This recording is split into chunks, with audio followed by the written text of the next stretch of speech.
Wisdom of the ages. Good morning, good afternoon, or good evening, whatever time it is for you, wherever you are.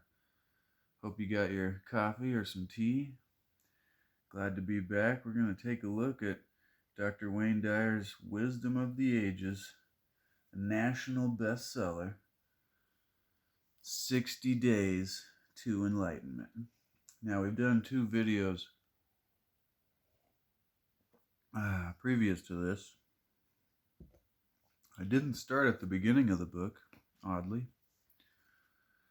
I started a little bit of the ways in.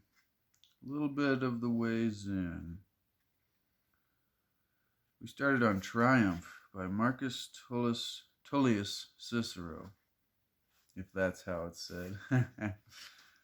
But anyways, today we're going to be looking at the chapter titled Divinity. Divinity. You are a distinct portion of the essence of God in yourself. Why, then, are you ignorant of your noble birth? Why do you not consider whence you came? Why do you not remember when you are eating who you are, who eat, and whom you feed? Do you not know that it is the divine you feed, the divine you exercise? You carry a God about with you. That eating line was confusing. Why do you not remember when you are eating who you are?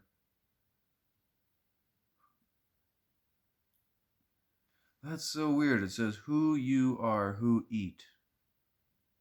Who you are who eat.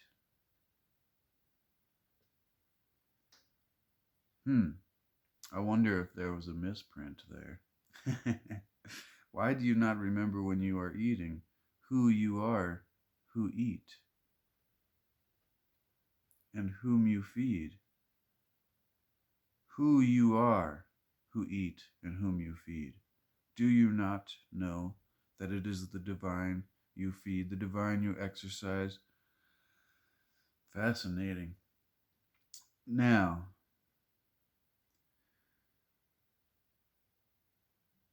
there's a small little poem here by a Greek Stoic philosopher, as Wayne Dyer describes him.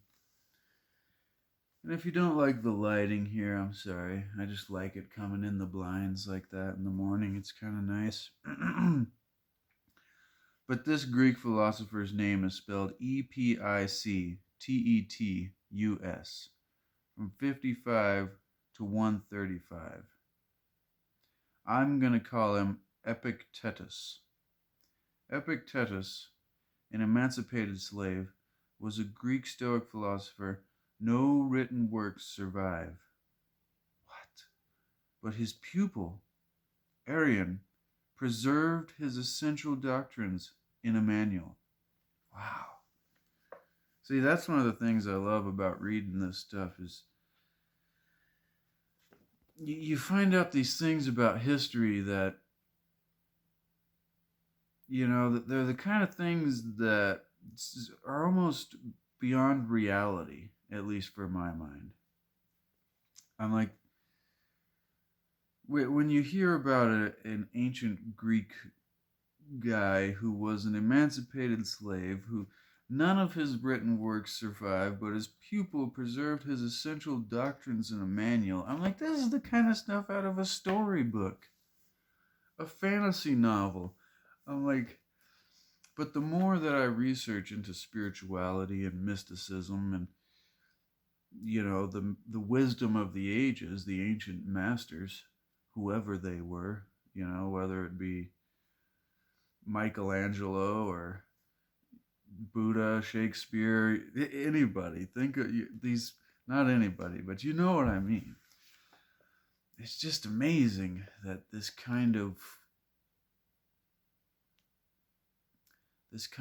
fantastical existence goes side by side with our mundane every day.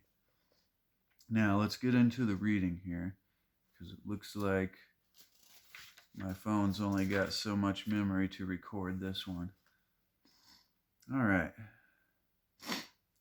When I was training in the field of counseling psychology many years ago, Epictetus was a source of inspiration to me. His name surfaced repeatedly in the study of how the mind impacts our emotions and our behavior, and he was consistently referred in the literature on rational emotive therapy.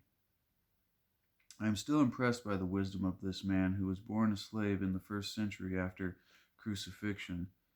In the first century after the crucifixion, became a freed man in AD 90 and was expelled from Rome by the despotic emperor whose tyrannical rule Epictetus criticized. Years later, I dug into the primary works of this Stoic philosopher, read his discourses, and learned more about his philosophy. The two sections I have cited here are valuable spiritual and philosophical insights that are almost 2,000 years old. I have included them in this book because I believe they can enrich your life as they have mine. In the longer selection, which begins, "You are a distinct portion of the essence of God," Epictetus reminds us that we often forget that we contain a divine spark, a part of God. This powerful idea is so difficult to grasp, yet Epictetus insists from a background of slavery that it is simply the truth. Imagine being fully aware that you carry God about with you. And this is something I think even for the spiritual seekers, it's so hard to grasp and keep with us in our day-to-day activities.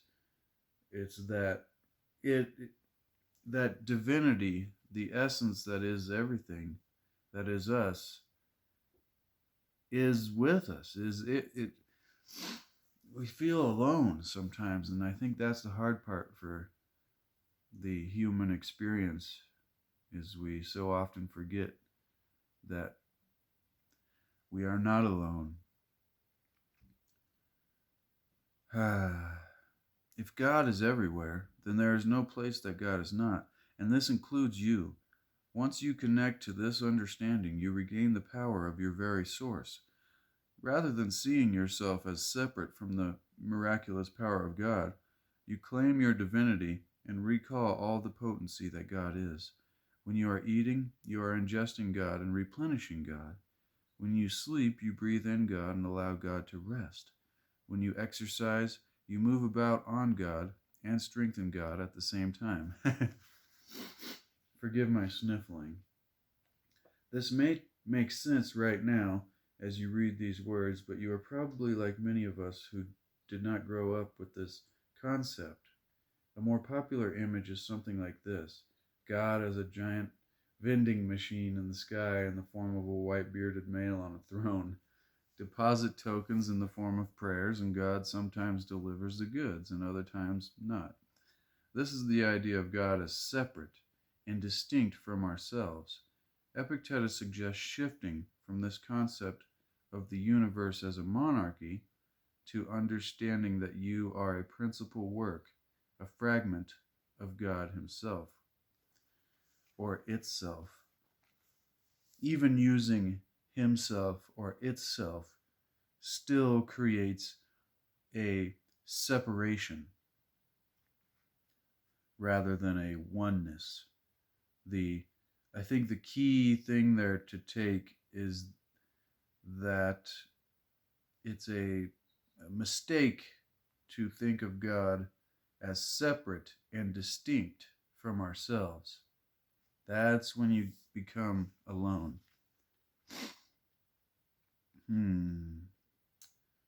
Sai Baba is a contemporary avatar living in India who knows and practices being the divine spark of God, which he is a part of and which is a part of him, which goes for all of us. He publicly demonstrates his godliness in many ways, one of which is the variation of the divine ability to manifest fish and loaves. When a Western journalist asked Sai Baba, "Are you God?" he gently responded, "Yes, I am, and so are you. The only difference between you and me is that I know it, and you don't.